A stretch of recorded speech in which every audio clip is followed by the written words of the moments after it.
नमस्कार मित्रांनो, तुम्हा सर्वांचं MH न्यूज चॅनलवरती स्वागत आहे। मित्रांनो, पोलिसांच्या भूमिकेवरून अभिजित दिपकेंनी थेट सवाल उपस्थित केला आहे आणि त्यानंतर केलेल्या एका वक्तव्याने मोठी खळबळ उडाली आहे। खाकी पॅन्ट काढा आणि हाफ चड्डी घाला आणि भाजपच्या कार्यालयासमोर उभा राहा असं म्हणत दिपकेंनी पोलिसांवर जोरदार निशाणा साधलाय। दिल्लीतील जंतर मंतरवरील आंदोलनात जेनझींकडून पोलिसांचं संभाषण, पोलिसांकडून झालेला हल्ला रेकॉर्ड करण्यात आला, त्यामुळे पोलीस उघडे पडले। जेनझीच्या या सतर्कतेमुळे पोलिसांनी आता SPO काढली आहे। भविष्यात आंदोलनावेळी रेकॉर्ड होण्याची भीती असल्याने त्यावेळी काय करायचं हे या SPO मधून नमूद केलं आहे। त्यावरून CJPचे आंदोलक अभिजित दिपके यांनी पोलिसांना जोरदार हल्ला चढवला।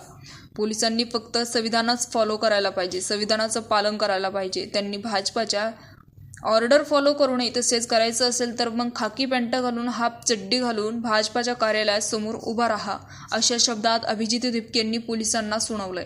अभिजित दिपकेंनी मीडियाशी बोलताना संवाद साधला। यावेळी त्यांनी पोलिसांच्या SPO वरून पोलिसांना धारेवर धरलं।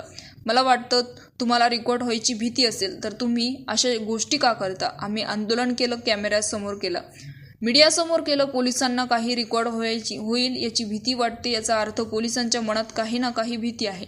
पोलिसांनी SPO करण्यापेक्षा संविधान फॉलो करायला पाहिजे।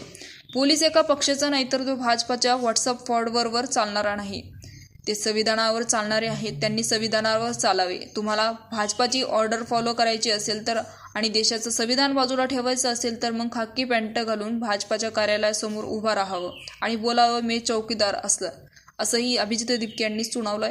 19 जुलैच्या रात्री आणि 20 जुलैच्या सकाळी मी दगडाने भरलेले ट्रक पाहिले। मी व्हिडिओ काढले, पोलिसांना विचारलं दगडाने भरलेले ट्रक दिल्लीत आले कसे काय? आमचा मोर्चा सुरू झालेला नव्हता, फुटलेली व्हॅन उभी केली गेली होती। पोलिसांचा हा आधीचाच प्लॅन होता, दगडफेकीचा प्लॅनिंग।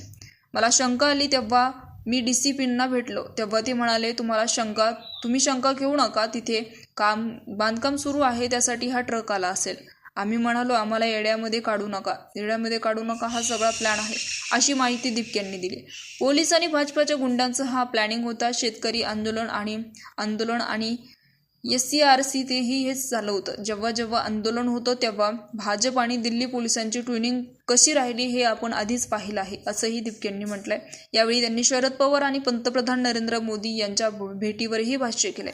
शरद पवार आणि मोदी हे मोठे फार नेते आहेत, त्यामुळे ते भेटले असतील। पवार हे जंतर मंतरवर विचारपूस करायला आली होती, तेव्हा त्यांनी सांगितलं। तसेच भाजपाले सध्या बरीच गणिते लावत आहे अशीही त्यांनी माहिती दिली आहे। पोलिसांच्या या SPO वरून सुरू झालेला वाद आता थेट राजकीय आरोप प्रत्यारोपपर्यंत पोहोचला आहे। अभिजित दिपकेंच्या या वक्तव्यावरून पुढे आणखी काय प्रतिक्रिया उमटतात आणि या वादाला कोणतं वळण लागतं हे पाहणं महत्त्वाचं असणार आहे। तर मित्रांनो, याविषयी तुमचं मत कमेंट बॉक्समध्ये कळवा, चॅनलला सबस्क्राईब करा। तूर्तास धन्यवाद। जय महाराष्ट्र।